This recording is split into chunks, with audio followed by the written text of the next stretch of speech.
Tonight's episode of TWITS is brought to you by Frost Brewed Coors Light.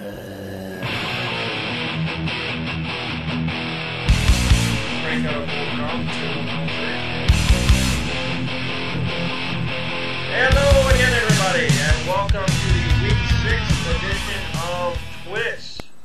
Joining me once again from his palatial estate in Brownwood, Texas, with his 3 luxury sleds parked in the driveway, Mr. Mike Paddock. How are you, sir? Howdy, doing fine. We got some rain last week. Texas is in the playoffs, so are the Brewers. So if that's a World Series meet, man, I'm going to be in Dallas in a couple of weeks. Loving it. That's true. I didn't even think about the fact you might be able to go see the Brew Crew. Heck yeah. They don't blow it, which they will, but anyway. We just need Markham and Wolf to pull their heads out of their asses, and then we'll be fine, right? Exactly. All right.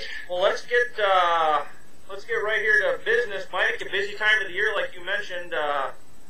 Up here, we finally got the temperatures dropping. Minnesota's been in a bit of a heat wave. We've been in the 80s for about 2 weeks, which is very weird for October. But coached a little 4th grade football last night in the rain. And got some temperatures dropping here for the weekend. Hockey started, for Brett. Got the what is it? NHL Center Ice preview too on DirecTV. Preview of Center Ice. This is a great time of the year. So and no NBA. The only thing that can screw it up is when you coach 4th grade football against a bunch of redneck frickin' hooligans from Blaine that have 8 coaches on the team, most of them dads who should probably be incarcerated, or at least, I don't know, beaten with a crowbar or something. It was bad news bears up there. It was just white trash central. So, hey, on a more positive note, maybe we got a question here from Fred, who was asking me how the Lynx did. I heard they were in the playoffs. Did they end up winning it all, or what? Oh, you betcha, Mike. You betcha for sure. The parade was today. The Lindsey Whalen-led Lynx, huh? Yes, your WNBA champions. I was downtown early, had a seat on PV Plaza there at about 6 a.m. Forgot to call into work, but I'm sure they didn't miss me anyway. And no, it was a banner year for the Lynx. They finally came through after having the #1 pick in the draft for about the last 6 years. That's a whole team right there. Yeah. So no, this is Titletown, USA, baby. Green Bay ain't got nothing on Minneapolis. Well, other than the Badgers, Brewers, Packers. That's about it.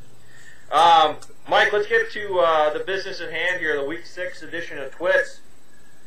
News and notes, Mike, you would ask for an addition out to the free agent page for those of you who actually listen to this podcast and get the code each week so you can get premium content. The bye weeks are now out on the free agents page, so you'll be able to take a look at what particular bye weeks each of the free agents has. So that's out on that page now, per your request, Mikey. Thank you.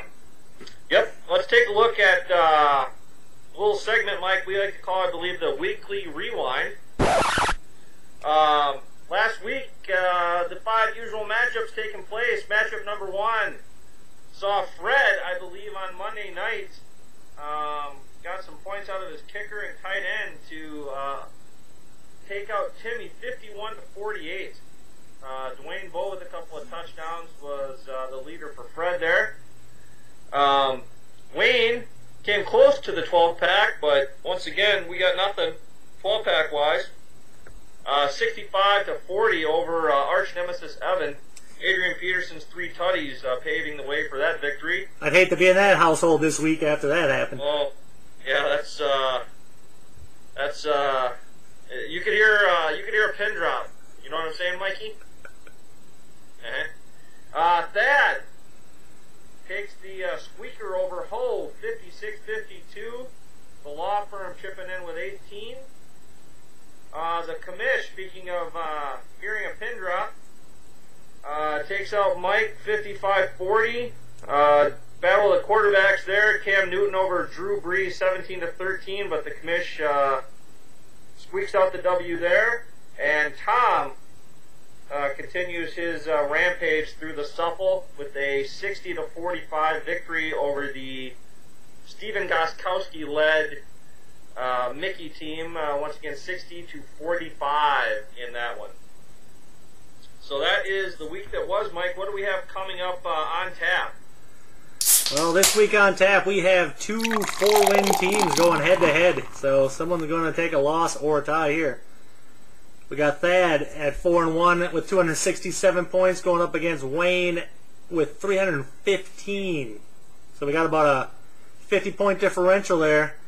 Thad does lead that series all-time points, so 921 to 804, and the all-time series 14, 11, and 1. But Wayne's won 3 of the last 4 to get to that point. Alrighty. Then we have Fred, who's on quite a roll here, 2 in a row, I believe, for the new guy in the block. All the streak. Yep, got streak, 263 points, and pretty evenly matched with Ho and his 3-2 record at 270 points. So they haven't played yet this year. No history on that one. See what happens. Okay. And then I get to take on the league leader with my 297 points against Tom's 367, and he leads the all-time points 723 to 594, which is a big gap right there in the all-time series. But he only leads the all-time series 11-7. He's won 2 of the last 3 to get to that, so we were pretty tight for a little while. See if the hot tub time machines can rally, huh? Yeah, I need a couple bye week for his best players, whoever they might be. And then Blount Force Trauma. I'm loving the graphics and the team names out of the commish there. At 3-2 and 282 points against Cranky Pants, and his 1-4 record with 267 points. No wonder he's cranky. Mm-hmm. You lead that all-time points 1107 to 1029, and the series 18 to 12. But go ahead. Yeah, throw in the Vikings record. Thank God they got a win last week, or Cranky Pants would be taking it to a whole new level. But he did win 5 of the last 6, actually, so you better watch out. Oh, I've sucked lately. I'll admit that. He's hot on your tail. Evan's coming in, bringing up the rear here at 1-4 with 204 points against Mickey's Crazy Critters, who is 2-3 with 282 points.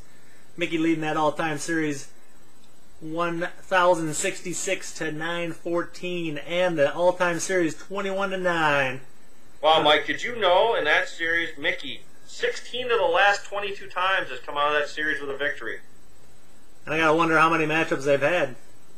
Well, I would guess 30. And I would actually expect the point differential to be a little bit wider than 1066 and 914. With that many wins? Heck yeah. 21 to 9. But looks like they played some tight ones in there. So. Yep, that's what's on tap. Excellent, Mike. Let's take a look. Believe it or not, the premium password for this week, Mike, as you know, is Igor.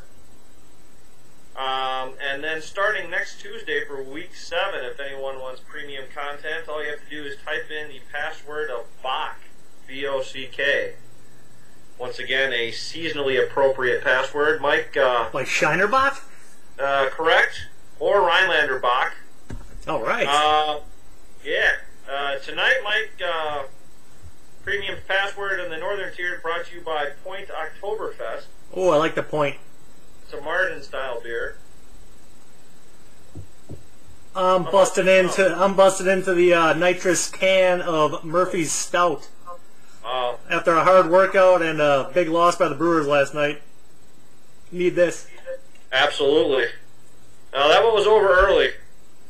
All right, well, let's move on, Mike, to everyone's tertiary favorite segment of TWITS. And this is a little segment, Mike, that you and I like to call Chalk Talk. Last week, once again, the commish gives everyone a winner. Everyone should be bankrolled, have their entry fee for next year's set now.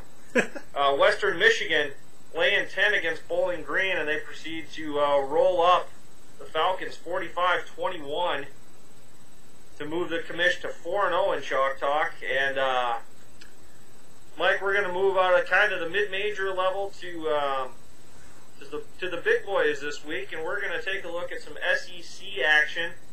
We got LSU, Mike, taking on Tennessee this week at Old Rocky Top there, and LSU is laying 16-point, your number one team in the country, and they're going to go in there and face a Tennessee team that is going to be without Tyler Bray, their quarterback, who fractured his thumb and is out 6 weeks, and only laying 16. I would think they would easily cover that even if they had Tyler Bray. So this week's Chalk Talk, Mike, we're going to give everyone LSU 16 points. Look for an LSU 30-point win in Tennessee and move the commission to 5-0. Nice. And that will dovetail nicely into probably everyone's favorite segment, except for last week, Mike. A rare loss. But, you know, if there's going to be a loss in this is probably the time to have it. You went with the Falcons. Plus 5.5, looking good early. You had basically 20-0 lead with the points, and Aaron Rodgers in the pack put the clamps on from that point to move you to 3-1. But what do you have cooking for us this week? Well, all I got to say about last week, I'll say it forward and backwards. Wow. I did not see that coming. When Atlanta jumped out there, I was like, all right, it's all over now. But, yeah, they did come back, so that was nice for me. Like I said, I don't like to bet on the Packers, so. And you probably won't anymore. You are probably correct. But I am jumping on a bandwagon, and that is up in the great state of New York. Ooh. No, we're not talking about the New York Football Giants or the New York Football Jets. We're talking about that other team up there. Buffalo. Generals? Buffalo, not getting any love. They're 3.5-point dogs to New York Giants, who are looking like dogs right now. And I'm hopping on that bandwagon. I got Stevie Johnson on my team, and 3.5 points is not enough. Buffalo win outright, but go ahead and take those points. All right. Good pick, the AFC-NFC matchup there. And, Mike, finally, let's take a look at the game of the week. Last week, we both had Detroit. They took care of business after a lackluster first half on Monday night to move me to 4-0 and Mike to 3-1. This week we're going to stay in the NFC, Mike, and take a look at a little battle I like to call Philadelphia at Washington. Who do you like in that one? Well, Philadelphia is a mess right now. I believe my one loss was from picking Washington a couple weeks ago. Mm-hmm. And I'm going to pick them again. I'm sticking with the old sexy Rexy-led Washington Redskins, and I believe that at home and with how discombobulated Philadelphia is, I think they can win that one. I like the bobulation. Not so fast, my friend, though. And I think the sexy Rexy train is going to come off the tracks at some point, and I just got a gut feeling that it's going to be this week at home against the Eagles. So I'm going to take Michael Vick in a bang-up performance. I'm going to go Vic with this, believe it or not, his first friggin' rushing touchdown of the year in this game. And I'm going to call him for 350-plus and multiple touchdowns, and I'm going to take the Eagles to go into Washington and win that one. So we'll either be tied or the commission will have a 2-game lead after this one. So nice. All right, well, Mike, I think that just about wraps it up for Week 6. I'm going to go watch the Wild and the Senators pound the hell out of one another, apparently. And good luck to the Rangers and Brewers. Hopefully, we can get a series where you can travel north through desert country there, which is probably greening up with the rain, and go see the Brew Crew. So, with that, I will bid everyone a good night, and we'll talk to everyone for the Week 7 edition of TWITS next week. Adios.